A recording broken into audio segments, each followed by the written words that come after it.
In today's video, I'm going to be talking to you about the correct way to wash a car. Now, I know it sounds super basic, but the wash process is the foundation for any detailing work you're going to do. And I see a lot of people make some really common mistakes that are really easy to avoid if you just know these tips and tricks and you have a process to follow. You can just repeat it each and every time. What I'm about to show you is the exact process I've always used since AutoFinesse has been cleaning cars since 1999. Yes, I really am that old. I left school, I clean cars. It's about all I've done throughout my whole life. So this is what I'm dedicated to. Today, we have the perfect example of a daily driver to perform this wash on. Black car, absolutely filthy. It's got road grime, it's got mud, the wheels are covered in brake dust, so it is the perfect test bed and the perfect thing for me to show you my process on how to clean a car properly. What a lot of people don't know is it's actually this stage right here, right now, where most of those unsightly swirls are created. Because if you don't remove the dirt correctly before you come into contact with it, you then run the risk of dragging that around the panel, and that is what causes dull paint, swirl marks, and they're super hard to remove. So if you take your time right now, you save yourself a ton of time later on down the line. Let's get into it.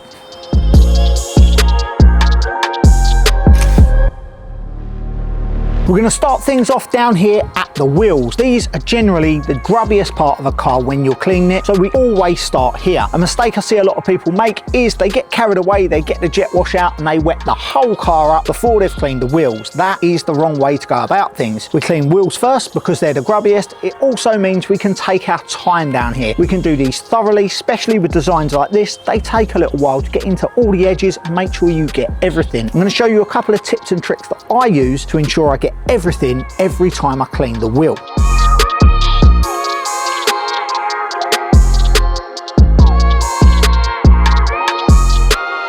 Before anything, I'm going to soak the wheels in a powerful wheel cleaner. We're using reactive here. I've done the barrel and then I've gone from 12 o'clock all the way around to coat everything. Now, before I start getting the brushes in there, what I want to do is remove as much dirt as possible before I come into contact with this. So I'm going to get my jet wash, blast off as much as I can before we then reapply this, use our brushes, start at the 12 o'clock position, barrel first, all the way around in a clockwise manner, then onto the face. We'll use a wheel mitt into all of the detail, and then finally a detailing brush just to get in the lug holes and any other bits that I didn't get with the mitt.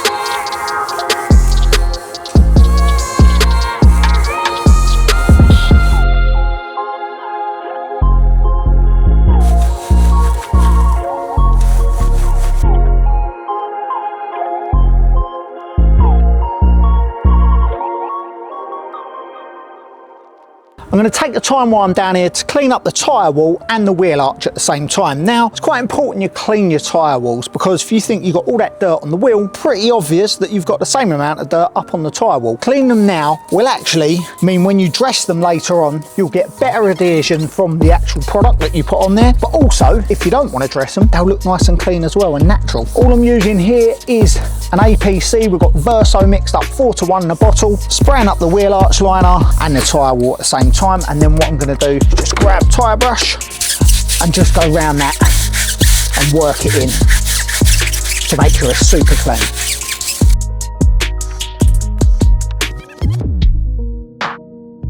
And now we're ready to jet that off, and that is one wheel complete.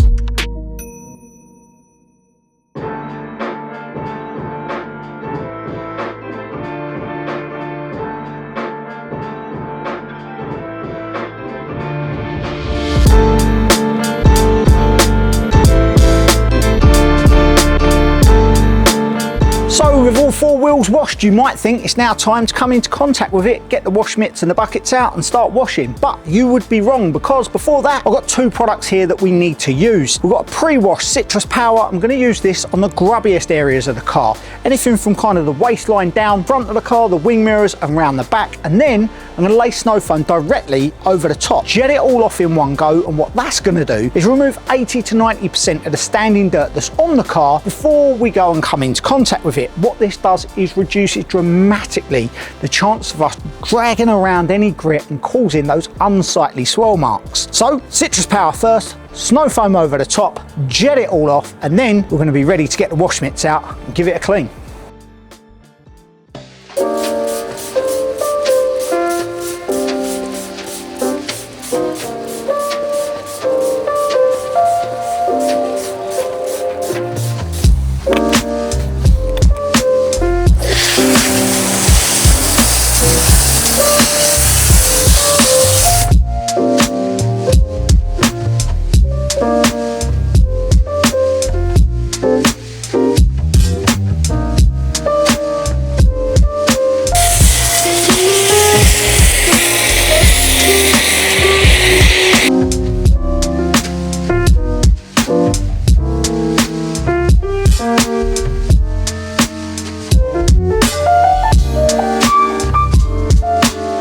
So a top tip when you're using snow foam on your car, what you're looking to do here is leave it on for as long as possible before it dries out. Now I'm pretty lucky today, it's overcast, it's pretty cold, so this is not drying out too long, which means I can leave it on here longer to do its thing. What a snow foam does, and the reason that you want the foam itself, is what it allows is the detergent to stay on the car for longer, meaning you need a less harsh detergent to break down the road grime because it can stay on there longer working and doing its thing, as opposed to something like a TFR or traffic film remover where you spray it onto the car and then it dries up pretty quick, so you immediately need to jet wash it off. Usually these are caustic, they're quite harsh on coatings, they're not very nice on delicate finishes like piano black or gloss trims or even exposed aluminium parts, whereas a snow foam, nice pH neutral, still gets the job done, just dwells on there a little bit longer. I'm now going to jet this off. I'm going to start from the top, work my way down. That may be different than what you've seen other people suggesting online. Now I see no good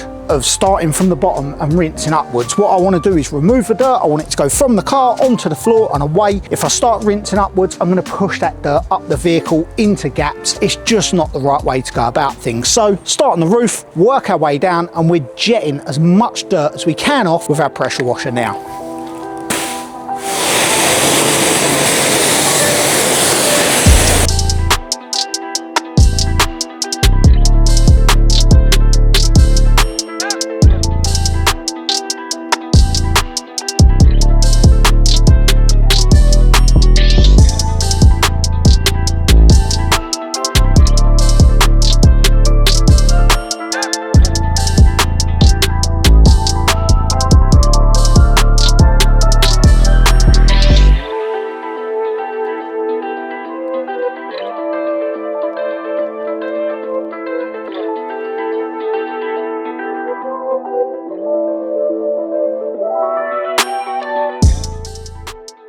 So 2 buckets, wash mitts in the bucket closest to the car, and then our shampoo also goes in that same bucket. Reason for this is, this means I always know what bucket is my rinse bucket and what bucket is my wash bucket. I come off of the car, I rinse my mitt in this bucket, then take fresh solution from this bucket back onto the car.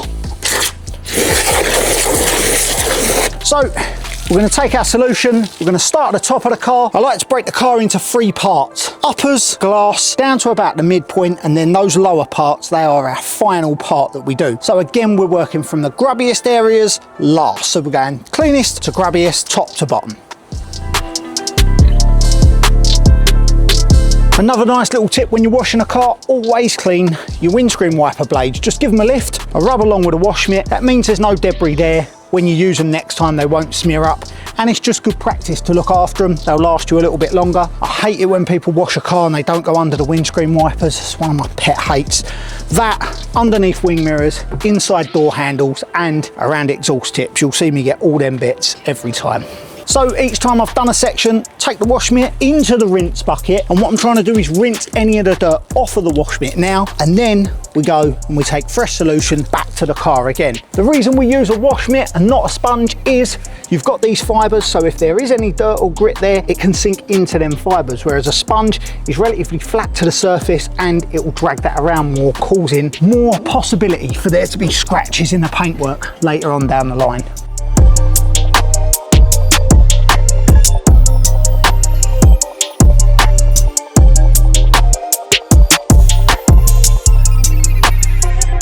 Now this is one of the bits that really stresses me out when people miss the exhaust tips. Don't get me wrong, you can clean them up later, but you should really try and do the best job you can. When you've got the car wet, this is the chance to get all of the dirt off of it. Anything that don't come off now, you can address later on. But what I like to do is get one of the mini barrel brushes and just get around them and clean them up properly. It don't take a second and it saves you a load of aggro later on. Another little bit that I see people miss all the time is this bit of paint that just rolls in the arch. So what I get is one of the older wash mitts and always just rub around this and one last spot. This car's pretty well maintained. We do look after it, believe it or not. Old wash mitt again and just wash down your door jambs. Now with the car thoroughly washed, all that's left to do is rinse off the suds and then dry it.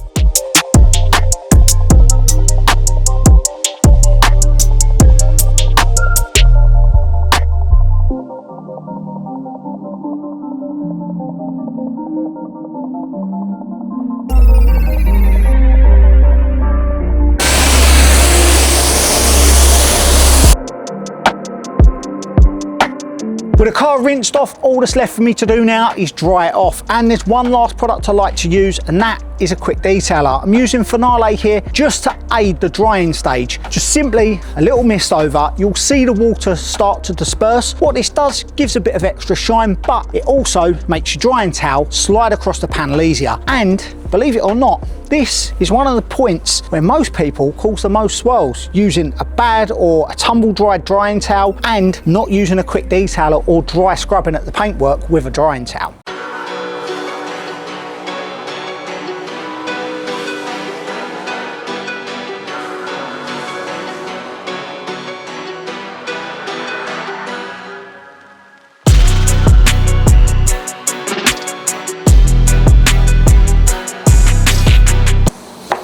Once all the bodywork's dry, there's one last thing that you must dry, and that is your wheels. Now, all I use a microfiber cloth for this. Just go over them, soak up any water, because like your paintwork, if you don't do this, you'll have watermarks all over them and it undoes all your hard work. It's also a good way of seeing if you missed anything. Doesn't matter how good you think you are at cleaning wheels, you'll always get a little bit of pickup from somewhere. But at least this means you pick it up before someone else sees it. So that is the basic process of washing a car complete. However, no car wash is truly complete unless you dress the tyres and clean the windows. So I'm going to use a water-based dressing on the tyres and the arch liners, clean the glass, and then we're good to go. If you're cleaning your car, you could leave it there. Maybe it's just a weekly wash down, you want to get on with life, or maybe this is the basis of you're going to get it in your garage or undercover and carry on with some more detailing steps. No matter what your plans are, that is the foundation of any detailing work you carry out. A good proper wash really shouldn't be overlooked.